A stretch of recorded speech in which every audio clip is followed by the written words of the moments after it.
Et bien voici les deux boîtes, la boîte avec le kit complet, puis la boîte de la sirène extérieure. On va commencer tout de suite par le kit complet d'alarme, la sirène dans un instant. Une jolie boîte compacte, mais vous allez voir qu'il y a beaucoup de choses dedans. Donc le clavier tactile sensitif, Google Assistant et Alexa. Sur le côté, ça indique quelques particularités, donc toujours Google, Alexa. Donc le kit, ce qu'il y a à l'intérieur. Donc on va l'ouvrir. Le package, franchement, il est plutôt de qualité si vous devez offrir cette alarme. C'est assez élégant, vous allez voir. Tout est bien emballé. Une notice en anglais, mais vous inquiétez pas, grâce à cette vidéo, vous n'aurez aucun problème pour l'installer et l'utiliser. Donc la sirène alarme, donc il y a un film dessus. Vous n'êtes pas obligé de l'enlever, je connais certains qui vont le laisser. Ça ne rend pas médiocre en fin de compte les sensations sensitives. C'est un boîtier qui est assez lumineux, vous allez voir.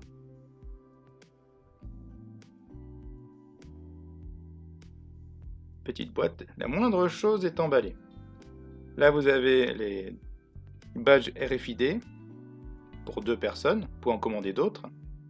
Je conseille de changer les petits anneaux en métal car je les trouve un petit peu faibles pour pas éviter de les perdre si vous mettez ça avec un trousson à la clé, surtout pour les enfants.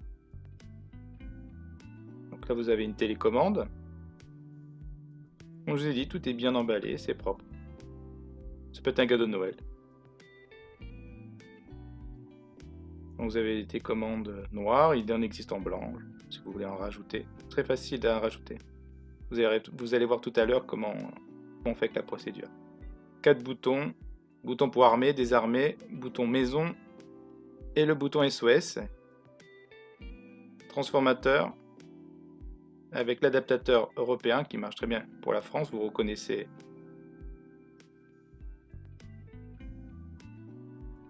Encore une télécommande. Je me pose la question que le bouton SOS, ça pourrait fonctionner pour une personne âgée qui vit seule. Parce que comme on peut faire des scénarios avec Tuya, on peut imaginer des tas de choses.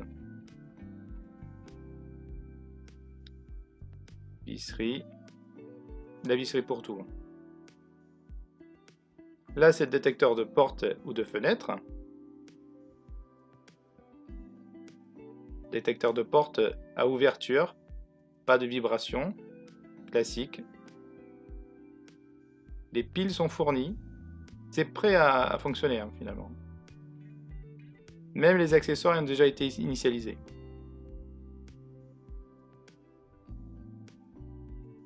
Là, vous avez des adaptateurs pour mettre une carte SIM, qu'importe où vous habitez sur la planète, vous aurez que ce soit du micro, du mini-micro. Carte SIM, c'est pas une obligation, elle fonctionne très bien sans, mais je le recommande. On sait jamais. S'il n'y avait plus de courant, plus d'internet et que ça a été fait exprès, bien sûr. Là, on a le radar périmétrique. Simple et efficace, avec un bouton derrière comme tous les accessoires pour l'initialisation. Une fixation à 360 degrés, une rotule à clipser. Donc hop, on clipse ça dedans. Et après on met ça sur le radar. Très simple. C'est léger, pas besoin de percer comme un ouf. Ça pourrait presque être collé au pistolet à colle. Et voici maintenant donc la sirène extérieure, ultra puissante, 120 décibels. Quand j'ai fait le tournage de l'installation, il a fallu que je mette des boules qui en mousse. C'était insupportable. Je trouve que c'est vraiment obligatoire d'avoir ce produit parce que ça permet de prévenir l'extérieur et surtout les cambrioleurs, ils vont voir qu'il y a une alarme. Ils vont dire, ah, la petite délinquance, bon, et on va pas ici, là, c'est protégé, on passe ailleurs. Parce que c'est eux qui posent le plus de problèmes, je vous le répète. On peut même s'en servir de sirène intérieure secondaire. Mais c'est vraiment très fort. Elle est très lumineuse. Notice en anglais, bon. Je vous répète, je vous explique tout ça dans un instant. Allez, papier de soie. Elle est grosse, hein. En forme de diamant.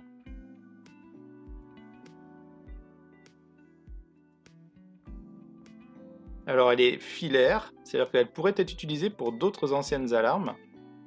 Et elle est donc forcément sans fil, en radio 433 MHz. Pas en FHSS, mais c'est déjà très bien. Là vous avez un bouton poussoir, c'est contre l'arrachement. Donc si la sirène est arrachée, automatiquement elle va prévenir l'alarme et ça va hurler. Le cordon pour le brancher sur le secteur. Donc là on peut voir déjà qu'il y a une batterie. Je vous conseille vraiment de la mettre sur secteur parce que vous allez oublier que vous avez la sirène sur le toit. Et si vous avez la possibilité, je sais pas, vous brancher sur votre grenier. Vous avez un bouton sur la droite qui permet d'initialiser avec l'alarme. Vous avez un bouton poussoir d'armement et un bornier pour brancher en filaire au cas où. Bon, maintenant on va passer au petit transfo.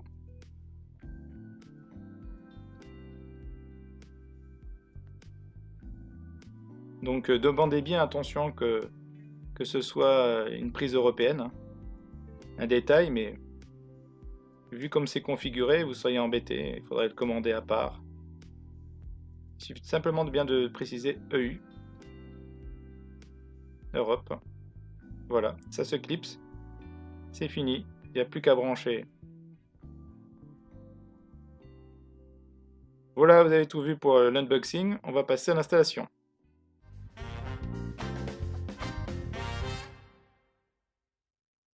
On va sur l'application Smart Life. Il y en a certains qui c'est TUIA Smart. Vous appuyez sur plus. Vous allez sur sécurité et capteur. Vous cherchez alarme Wi-Fi. Attention, c'est en 2 Go 4, donc vous tapez votre mot de passe Wi-Fi.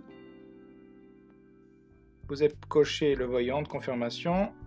Alors normalement, si elle est neuve, elle va s'initialiser automatiquement.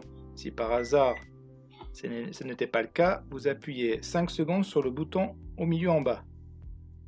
Et ça va lancer l'initialisation comme pour une prise connectée. Vous voyez, le clavier est assez lumineux, on voit bien les écritures. Ça a été trouvé, vous voyez les informations. C'est très réactif. Très réactif, vous avez des informations sur tout. Là, il indique un nom. Alors vous pouvez le changer, hein. Là on va laisser comme ça. Il vous demande un numéro de téléphone si vous avez mis une carte SIM à l'intérieur, le numéro de téléphone de la carte SIM, pour pouvoir y envoyer des SMS.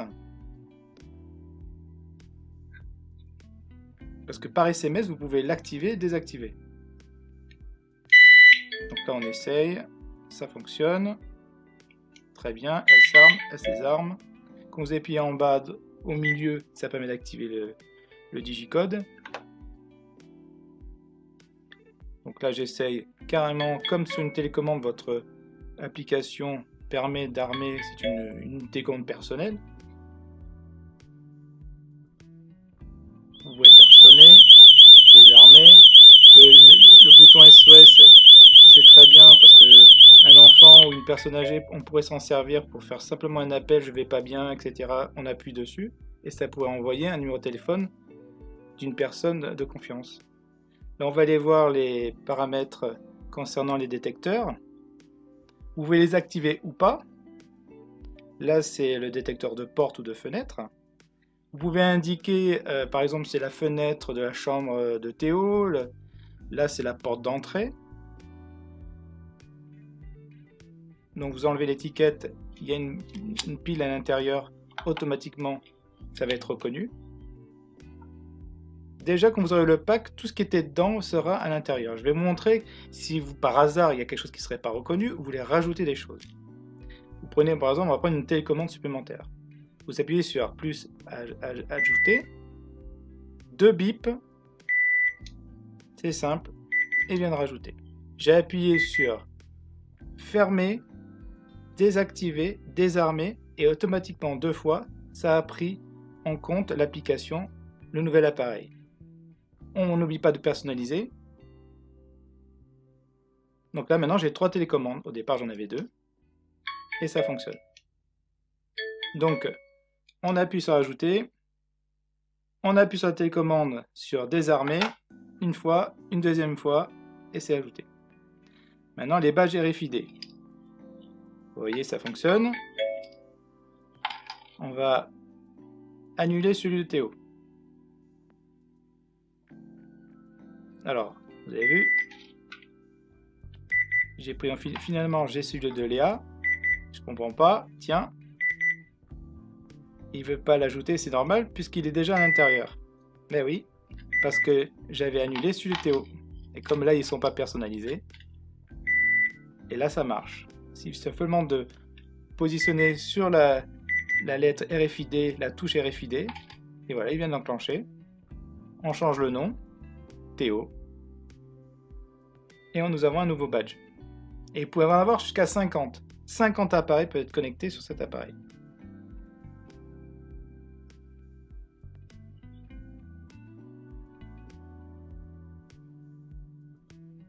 Donc vous voyez, à chaque fois je reçois des notifications de tout ce qui peut se produire.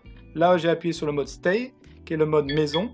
Vous pouvez désactiver les radars, mais par contre les capteurs de fenêtres de porte restent actifs. Vous pouvez téléphoner grâce à la carte SIM et discuter avec une personne. Sans la carte SIM, vous ne pourrez pas. Vous pouvez appuyer sur SOS, comme je vous ai montré tout à l'heure. À chaque fois, vous avez une notification que c'est désarmé, réarmé. Vous voyez les logs. Tout est dessus. Vous savez tout ce qui s'est passé avec votre alarme sur des siècles et des siècles. Là, vous avez les statuts, donc savoir si vous captez bien ou pas le GSM. Là, j'ai pas mis de carte SIM. Comment est la batterie? 6 heures d'autonomie. Je vous conseille largement de mettre un transfo. Ici, pour Google, il faut préciser 1, 2, 3, 4 ou ce que vous voulez comme mot de passe. Contrairement à Alexa, c'est directement dans l'application d'Alexa même qu'on indique le code PIN de sécurité pour armer ou désactiver. Ici, vous pouvez rajouter pour l'envoi d'SMS comme quoi il y a un problème ou pas, et avec des appels téléphoniques pour prévenir. Donc 3 personnes par SMS et 5 par téléphone. Vous avez des menus un petit peu évolués. Je vous laisserai regarder. Là, vous avez le schedule, c'est comme un calendrier, donc vous pouvez déterminer à l'avance que, comme le soir, va se mettre automatiquement à telle heure l'alarme ou le week-end selon vos habitudes, pour pas oublier. Ici, vous allez pouvoir dire quand je rentre chez moi, je laisse un délai, et quand je sors, un délai pour que l'alarme elle ne hurle pas, donc vous mettez 5 secondes, 10 secondes, qui vous laisse le temps d'armer ou désarmer, de partir en tout cas, sans que ça hurle. Donc selon vos habitudes, mettez entre 5 et 10 secondes. Vous avez la possibilité de mettre des accessoires filaires. Ici, c'est la durée que la sirène va sonner, car même si vous avez une sirène extérieure, ça va durer le même temps. Donc vous pouvez dire 2 minutes, 3 minutes. Là, il y a le langage. Alors le langage, je l'ai bien indiqué en français, mais tous ces produits sont dans l'attente d'une mise à jour pour que ça soit vraiment en français. Il n'y aura que l'anglais. Vous pouvez donc, comme je disais tout à l'heure, par SMS, commander l'alarme en envoyant des SMS. Dans la notice, il est indiqué les codes qu'il faut taper. Par exemple, le code que vous avez choisi, c'est 1, 2, 3, 4, dièse 1, dièse 2, dièse 3, qui vont armer ou désarmer l'alarme. Donc là, n'oubliez pas que vous avez des adaptateurs. Si vous allez chez un opérateur qui vous donne une petite carte SIM, et il faudra la rentrer dans cette fente qui est à droite. Au milieu, c'est la prise pour le transfo. En vert, c'est le bornier. Derrière, vous voyez les trous pour les vis. Vous avez l'interrupteur on-off. Et vous avez un petit bouton poussoir sur la droite qui permet que si elle est arrachée du mur, ça va enclencher un appel, ça va sonner, etc.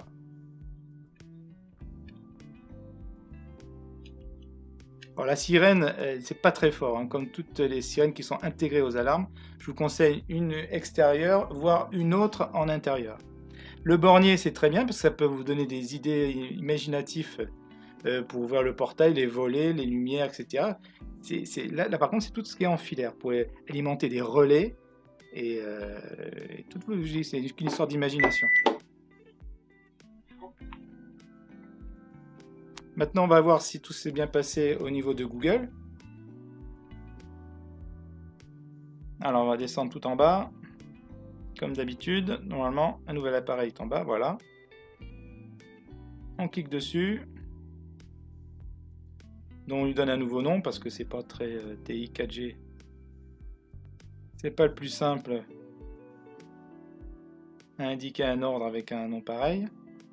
Pour le moment, sur Google, on peut désactiver avec le code PIN. Une prochaine mise à jour permettra d'activer l'alarme. En tout cas, vous avez une démonstration après. Pour pouvoir désactiver, le voisin ne pourra pas, en criant désactive l'alarme, etc., pouvoir vous la désactiver. Il faut un code PIN, comme on a vu tout à l'heure. Pour préciser la pièce, puis Alexa, par contre, vous pourrez l'activer et désactiver, mais vous gérez votre code PIN directement dans l'application Alexa. Voilà. C'est rentré. Moi, j'ai mis dans Barnum. L'alarme est prête pour Google. Sécurité maison.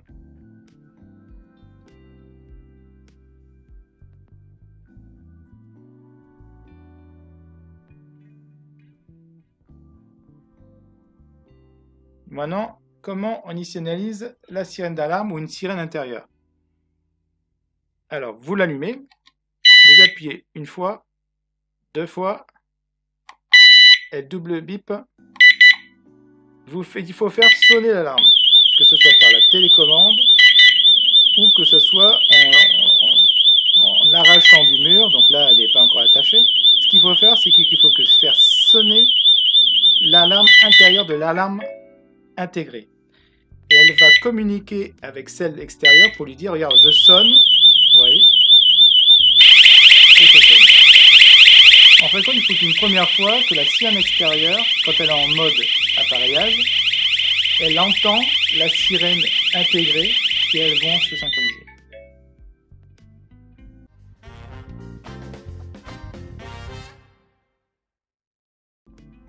On va se monter le viseur LG qui fait Alexa et Google en même temps.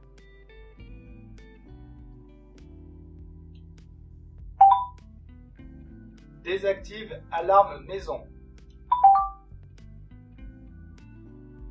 Puis-je avoir votre code PIN? 1, 2, 3, 4. Ok, désactiver alarme C'est une maison. sacrée sécurité quand même d'avoir ce code PIN vocal. Ça évite que les voisins ou des personnes mal intentionnées activent ou désactivent votre alarme. Alarme maison. L'appareil alarme maison est armé en mode résidence.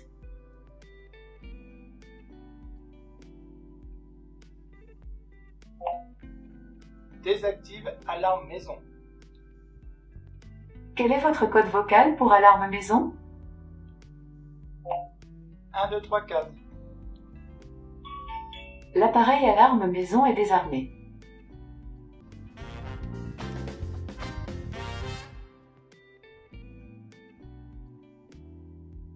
Alors, on va appuyer sur le bouton commande en bas, au milieu. On tape le code 1, 2, 3, 4, celui que vous avez choisi. On arme. Donc là, il y a une temporisation, j'ai décidé 5 secondes. J'aurais pu ne pas avoir de temporisation. Et ça permet quand même de pouvoir sortir chez soi après avoir tapé le code. Et là, notre ami Jason était présent. Il se fait détecter par le radar périmétrique, mais j'avais décidé qu'il y ait une temporisation. Donc, au bout de la temporisation, ça sonnera. Autre exemple, toujours avec une temporisation de 5 secondes, je tape le code, j'arme. Vous pouvez utiliser tes commandes ou les RFID, hein. Mais là c'était pour montrer le clavier. Une temporisation qui permet de partir. Et vous voyez, donc là, imaginons que je rentre. J'ai ouvert la porte. 5 secondes, si je ne tape pas le code pour désarmer, ou j'ai pas la télécommande ou les RFID, et bien automatiquement ça va sonner. Inutile de fermer la porte, ça servira à rien. Il faudra vite ou taper le code ou avoir une télécommande ou un RFID.